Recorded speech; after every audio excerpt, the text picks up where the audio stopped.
একটা সময় ছিল যখন বাঙালির প্রতিটি ঘরে, বিশেষ করে গ্রামীণ পরিবারগুলোতে বাঁশ বেতের তৈরি কুলা, চালন, খাঁচা, মাচা, মই, চাটাই, ঢোল, গোলা, ওড়া, বাউনি, ঝুড়ি, ডোলা, মোড়া, মাছ ধরার চাই, মাথাল, সোফা সেট, বইপত্র রাখার র্যাকসহ বিভিন্ন আসবাবপত্র, বাঁশের ঘর, বেড়া, ঝাপ, বেলকি, দরমা শোভা পেত।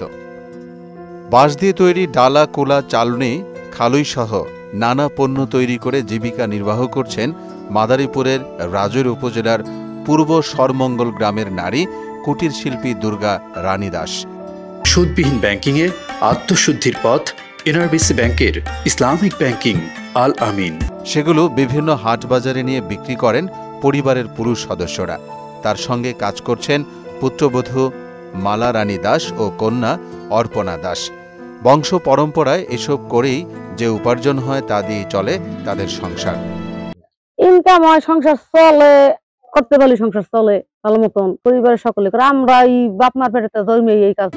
কিন্তু সময়ের বিবর্তনে প্লাস্টিক ও পলিথিনের সহজলভ্যতায় হারিয়ে যেতে বসেছে বাঁশ শিল্প। কিন্তু পূর্বপুরুষের এই পেশাকে এখনও ধরে রেখেছেন মাদারীপুরের রাজৈরের কয়েকটি সনাতন ধর্মাবলম্বী পরিবার। দিন দিন বাঁশের তৈরি বিভিন্ন পণ্যের চাহিদা কমে যাওয়া, সাথে বাঁশের দাম বেড়ে যাওয়া এবং অর্থ অভাবে পড়ে ভালো নেই এই শিল্পের সঙ্গে জড়িতরা। তাই জীবিকার তাগিদে ঐতিহ্যবাহী এই পেশাকে ধরে রাখতে সরকারি সহযোগিতার দাবি জানিয়েছেন এসব বাঁশ শিল্পীরা। সরকার আমাদের দেখুক, দেখে আমাদের কিছু সাহায্য করুক, আমরা ভালোভাবে কাজ করি। না, সরকার এখন তো আমাকে কোনো সহযোগিতা করেনি। কয়েকবার নিচ্ছে নাম, কিন্তু দেয় নাই কিছু। তবে এখনো বাঁশের তৈরি কিছু জিনিসের চাহিদা থাকলেও অর্থের অভাবে তৈরি করতে পারছেন না বলে দাবি কুটির শিল্পীর। যদি আমাদের টাকা পয়সা থাকতো, আমরা অনেক তৈরি করতে পারতাম, অনেক বিক্রি করতে পারতাম। গ্রাম বাংলার ঐতিহ্য ধরে রাখতে প্রয়োজনীয় ব্যবস্থার দাবি এই সাংস্কৃতিক সংগঠকের। আপনারা যারা তরুণ আছেন, যারা এই মন্ত্রী পরিষদে গেছেন, তারা এদিকে লক্ষ্য করবেন। এদেরকে পুরোপুরি অর্থনৈতিক সাপোর্ট দিতে হবে। এদিকে মনোনিবেশ করলেই এই শিল্পটাকে আবার যুগ যুগ বাঁচিয়ে রাখা যাবে। অনুরোধ জানাচ্ছি যে এই শিল্পটাকে আপনারা বাঁচিয়ে রাখুন।